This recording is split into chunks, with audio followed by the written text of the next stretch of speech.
Hola amigos, bienvenidos a su canal de Pensamiento Crítico. Hoy es un día muy especial, ya que les hablaremos sobre el famosísimo William Shakespeare, un dramaturgo y autor nacido en 1564 en Stratford, Inglaterra. Él es uno de los grandes íconos de la literatura universal. Obras como Hamlet, Romeo y Julieta lo convirtieron en un autor mundialmente conocido. En el video de hoy nos sentaremos en el Mercader de Venecia. El Mercader de Venecia se estructura en torno a la anécdota del fracaso de un naval y la sanguinaria reclamación del usurero Shylock, en donde se llega a encontrar amores prohibidos, grandes reflexiones sobre lo material y grandes sentimientos de suspenso, odio, indignación, venganza, admiración, entre otros. Los sentimientos anteriormente resaltados en la obra son generados por diferentes tipos de situaciones que les llegan a ocurrir a los personajes. Pero nos enfocaremos en dos casos que engloban la situación en la que se vio involucrado el pobre judío Shylock, las cuales son cómo la justicia ante el caso de Antonio llegaba a flexibilizar y actuar de manera diferente a los actores estatales frente a un incumplimiento económico y el antisemitismo que se encuentra en la obra. En primer lugar, este odio a los judíos en los cristianos empieza cuando la iglesia primitiva interpretó las escrituras cristianas con tres temas decididamente antijudíos. Los padres de la iglesia reclamaban que, de acuerdo a las escrituras, 1. La elección divina de los judíos, como las personas elegidas por Dios, habían pasado a los cristianos. 2. Dios había rechazado a la gente judía. Y 3. Que los judíos fueron directamente responsables por la muerte de Jesús. Pero en el libro no solamente se ve el odio de los judíos hacia los cristianos, sino también de la manera opuesta. Bueno, les tenemos la pregunta del día, que es sobre el Mercader de Venecia, que dice: ¿de cuánto fue el préstamo que generó Shylock hacia su prestador?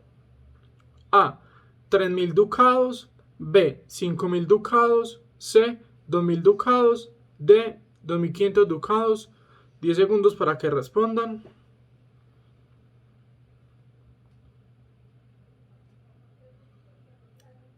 Y por acá les va saliendo la respuesta a la pregunta.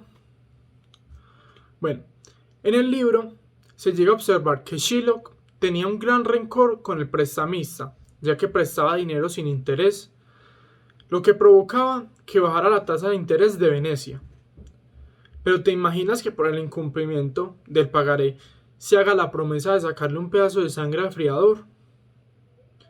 Todo esto con tal de vengarse de Shylock frente a todo lo que había arremetido contra la integridad de Antonio y los cristianos que buscaban casarse con su hija, el cual se puso esta condición del pagaré solamente como una broma.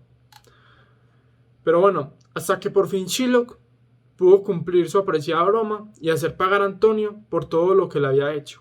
Pero la suerte no estuvo de su lado, ya que la corte fue totalmente arreglada para ir en contra de él. No tienen la misma culpa del racismo Shylock y Antonio como los judíos y los venecianos. Esto se debe a que el orden en Venecia se rige de forma asimétrica y jerárquica, lo que provoca que los primeros se vean afectados y los segundos se vean beneficiados. Entonces, esto se debe al contexto del por cual Shylock busca una redefinición de los lugares que ocupan las personas en búsqueda de una igualdad, pero al no ser un ciudadano y no pertenecer al mismo estatus de los cristianos, no puede velar por su justicia en esta ciudad. De la misma manera que los aceptan, es de la misma manera que luego los marginan. También vemos que en la sociedad veneciana el prestamista es aceptado en su nueva dinámica económica, es por el crecimiento económico que puede provocar todo este nuevo sistema. Pero también los prestadores con usura legitiman su práctica y su función social, por el que luego marginan y desestiman a los prestadores y lo asignan a un estatus de inferioridad legal por el cual no son considerados ciudadanos sino extranjeros.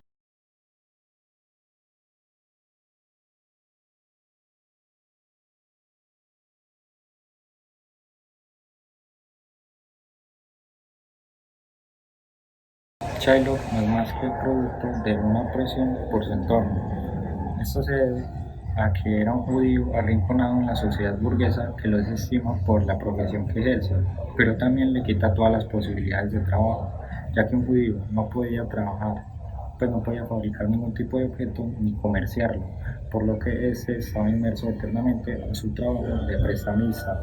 Pero eso no era del todo malo, ya que esta era la mejor forma de trabajar para él, ya que él podría ser expulsado de Venecia o podría verse sometido a escapar de su ciudad, ya que este pertenecía a una minoría que generalmente era perseguida, y es mucho más fácil sobrevivir con el capital que dejar sus negocios en esta ciudad y tener que moverse para otro lado para seguir sobreviviendo y no ser ejecutado, lo que provocaba que si este se veía inmerso en una situación de estas, viviera en la miseria por siempre si tenía negocios. Pero bueno, tengo una pregunta para ustedes. Ustedes si se vieran inmersos en la situación de Shylock, ¿qué hubieran hecho? Pero bueno, ahora seguiremos con parte de nuestro blog, el cual será dirigido por Daniel Ruiz. Muy buenas noches, nos encontramos por las calles de Medellín para entrevistar a diferentes personas que han sufrido de casos de antisemitismo. La primera la tenemos aquí, acompáñenme. Él es Saulo. Él es un judío ortodoxo que desde hace 3 años vive en Italia y durante este tiempo ha sufrido diferentes casos de antisemitismo y está acá para contarnos cómo ha sido su experiencia con ello. Bueno, primero que todo, muchas gracias por la invitación. Y no, a ver, pues te cuento, como mencionaste recién, yo vivo en Italia y nosotros los judíos tenemos pues como una práctica que lo de nosotros no se llama la iglesia, sino la sinagoga. Entonces vamos allá pues diariamente a hacer nuestros rezos y oraciones. Y bueno, me acuerdo que era un día por ahí que hace 3 meses y estaba allá, bueno, y duré aproximadamente 3 horas en la sinagoga. Y bueno, ya estaba saliendo, caminando, porque me gusta pues caminar. Y ya de ahí estaba comiendo en un restaurante al frente del edificio donde yo vivo allá en Italia, y unos colombianos arrancaron a insultarme de una manera muy grosera por mi religión, con insultos antisemitas, y esta vez no fueron solo los insultos, sino que también arrancaron a escupirme y a golpearme. Bueno, yo te quería preguntar si vos crees que es muy común estos casos de antisemitismo. Tristemente esto ya se volvió como parte de nuestra realidad, de esta nueva generación de judíos, por decirlo así, que tenemos que cargar con el pasado de nuestros antepasados a la espalda. Y tristemente sí, pero pues en esta vez fue primera vez que me pasó esta situación de que llegaran al punto de escupir, y no mencioné anteriormente, pero también pues por ejemplo lo que estaba comiendo también nos lo lanzaron encima a un compañero que estaba conmigo y a mí, y eso pues es muy preocupante. Y la verdad me sentí muy mal en ese momento, y es que todavía me acuerdo de esa situación y me pongo tenso. Claro, también quería preguntarte, ¿cuál es la solución, desde tu perspectiva, cuál es la solución a esta problemática? Yo digo que en primer lugar es quejarse, pues poner la queja siempre y cuando, pues porque es que nos están vulnerando muchos derechos con estos insultos descalificativos, humillativos y violentos en muchas ocasiones, tanto físicos como verbales. Y ya en el otro yo diría que hablar, conciliar y la paz, tratar de hacer la paz, tratar de no dejarnos llevar por malos rollos de nuestros antepasados, que son épocas muy distintas. Nosotros debemos de ser respetados por nuestras creencias, a lo mismo que ustedes los cristianos. Entonces me parece que es primero que todo eso, hablar así sin importar la religión, porque todos somos humanos y todos merecemos ser tratados de la misma manera. No, totalmente de acuerdo. Y por este mismo hilo quería hacerte la última pregunta, y era que si sentís que es justo que esto tenga que ser una realidad en la vida de ustedes. Por supuesto que no es justo, creo que es hasta triste contar que uno ya se acostumbró a vivir con esto. Desde pequeño pues con mis padres que vivíamos acá en Colombia siempre éramos como rechazados los judíos, de pronto en Europa no tanto, pero igual se sentía el rechazo por parte de cierta población y mayormente como los latinos. Entonces es algo que es injusto y que sí se debería de cambiar, pero esto debe empezar desde la educación, o sea desde las escuelas, o sea desde las casas, haciendo ver a las otras religiones como personas dignas que también tienen derechos y que también pueden aportar a su comunidad sin importar sus creencias e ideales. Bueno, muchas gracias, Saulo. Volvemos conmigo. Con lo que nos acabaron de contar, podemos evidenciar cómo estos judíos viven y han vivido mucha parte de su vida en una persecución constante por el simple hecho de profesar su religión. Y eso no es algo del pasado, esto sigue vigente hoy en día, y lo podemos relacionar como lo que le pasaba a Shylock en El Mercader de Venecia. Pero ¿saben qué es lo más impresionante del siglo XVI? Es que los judíos no solo eran tratados diferente por los cristianos, sino también ante la ley, ya que no eran considerados ciudadanos, sino extranjeros, como le dijimos anteriormente.